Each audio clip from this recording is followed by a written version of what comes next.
The imagineNATIVE Film Festival ran from October 17th to 21st this year, and I went down to the festival to chat with some of the filmmakers involved, along with the festival director, Jason Ryle, to see just how imagineNATIVE this festival really is. Why is a film festival like this important, especially in a city as big as Toronto?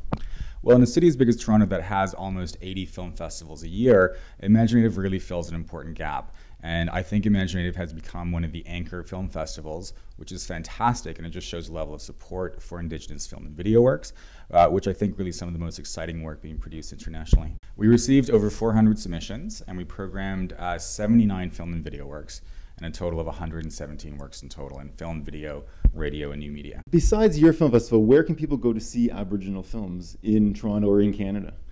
I think one of the great impacts that imagineNATIVE has had in the film industry here in Toronto and certainly across Canada is that other festivals, including TIFF, including Hot Docs, Images, Inside Out, are looking at Indigenous works now in ways perhaps they might not have in the past. So I think that's fantastic for the community, that's fantastic for our audiences, and obviously fantastic for the filmmakers.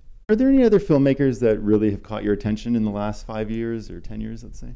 Absolutely. I mean, I think there's been a cadre of really talented filmmakers who are still developing their craft, or honing their craft. I mean, in Canada, there's Lisa Jackson, who's just been growing by leaps and bounds, and her work is fantastic. She actually won a Genie Award last year for a short film that was commissioned by imagineNATIVE, which is really exciting for us, obviously.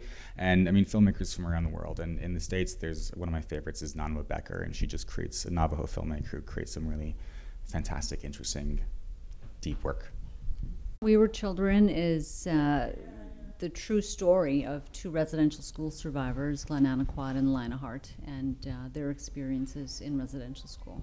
And what do you hope audiences get out of the film? That this is a story that really happened, that this is a story that happened to children. This is a story that attacked the family. And throughout all of this, my hope and my goal is that survivors will see this and start talking about their experiences and testimony in their own families. I think if people understand what aggressive assimilation policy is and what it's done, not just to us but to all Canadians, I think it would bridge a gap. I think that all Canadians would cheerlead for our speedy recovery if they knew what was making us sick. This documentary was very difficult. I pitched it to every single broadcaster in the country. Half of the broadcasters didn't believe it was true. The other half thought that the subject matter was just too much, and it is. The imagineNATIVE Film Festival is the best.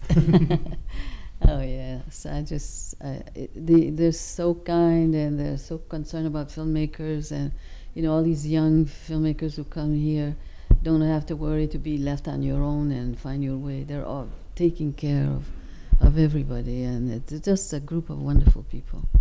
It's like a family here, and you know, as a filmmaker, you just feel